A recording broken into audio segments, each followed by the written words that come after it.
আসসালামু আলাইকুম, সবাই কেমন আছেন? আশা করি ভালো আছেন। আমিও ভালো আছি আলহামদুলিল্লাহ।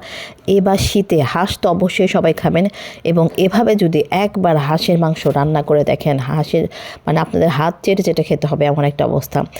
শীত, প্রচণ্ড শীত পড়েছে, শীতে সবাই হাঁস খাবে এবং হাঁস আর রুটি সবার প্রিয় খুব খাবার। আমি এভাবে হাঁসের মাংস রান্না করে আপনাদের সাথে সেটা শেয়ার করলাম। প্রথমে বাজার থেকে দেশি হাঁস পাইনি, চীনা হাঁস পাইছি। দুটি চীনা হাঁস কিনে এসেছি, সুন্দর করে পরিষ্কার করে ধুয়ে হাঁসের মাংসের ভিতরে সমস্ত মশলা, যেমন ধনিয়া গুঁড়া, জিরার গুঁড়া, মানে জাতীয় যেগুলো মশলা, মরিচের গুঁড়া, অবশ্যই আদা রসুন বাটা, পেঁয়াজ বাটা সব দিতে হবে। তারপরে এর ভিতরে টক দই ম্যারিনেট করে আমি মিনিমাম আধা ঘন্টার মতো রাখছিলাম। আধা ঘন্টা রাখার পর তারপরে লাকড়ি চূড়া ধরাইছি বাইরে, হাঁসের মাংসটা টেস্টি হয়। এর মধ্যে পেঁয়াজ আর এলাচ, দারচিনি, তেজপাতা দিয়ে নিয়েছি যেন হাঁসের কোনো গন্ধ না থাকে। অবশ্যই পেঁয়াজের ভিতরে এলাচ, দারচিনি, তেজপাতা দিলে কোনো ফ্লেভার, মানে একটা আলাদা রকম একটা ফ্লেভার আসে। তারপরে এর ভিতরে হাঁসের যে ম্যারিনেট করা মশলাটা ছিল ওটা দিয়ে দিছি। দিয়ে দেওয়ার পর অনেকক্ষণ কষাতে হবে। ধরেন হাঁসের মাংস অবশ্যই অনেক কষাতে হয়, এটা সবাই জানে। আমি ঢাকনা দিয়ে অনেকক্ষণ কষায় নিয়েছি সেদ্ধ হওয়ার আগ পর্যন্ত। যখন দেখলাম হ্যাঁ আমার মানে সেদ্ধ হয়ে গেছে, এখন একটু ঝোল দিলেই চলবে, তখন এই ভিতরে গরম পানি, অবশ্যই গরম পানি মানে ঝোলটা দিবেন।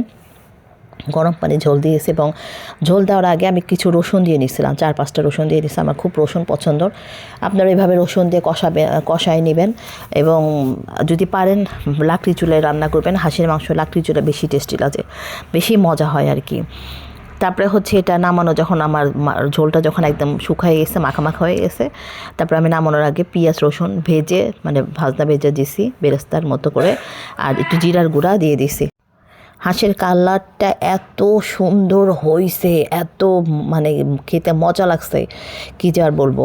মানে আপনারা বাসায় একবার হলেও হাঁসের মাংস এভাবে রান্না করবেন।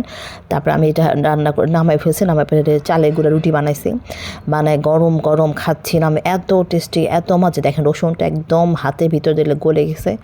এত গরম ছিল যে আমার হাতে আমি সহ্য করতে পারছিলাম না, প্রচণ্ড গরম ছিল। আপনারা দেখে বুঝতে পারছেন প্রচণ্ড গরম ছিল।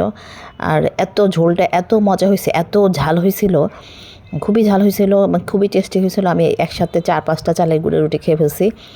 গরম গরম রুটি আর গরম গরম হাঁসের মাংস অবশ্যই বাসায় ভাবে বানাবেন, একবার হলেও বানাবেন। এই শীতের ভিতরে খেয়ে আমার চ্যানেলটা সাবস্ক্রাইব করে পাশে থাকবেন। আসসালামু আলাইকুম, সবাই ভালো থাকবেন।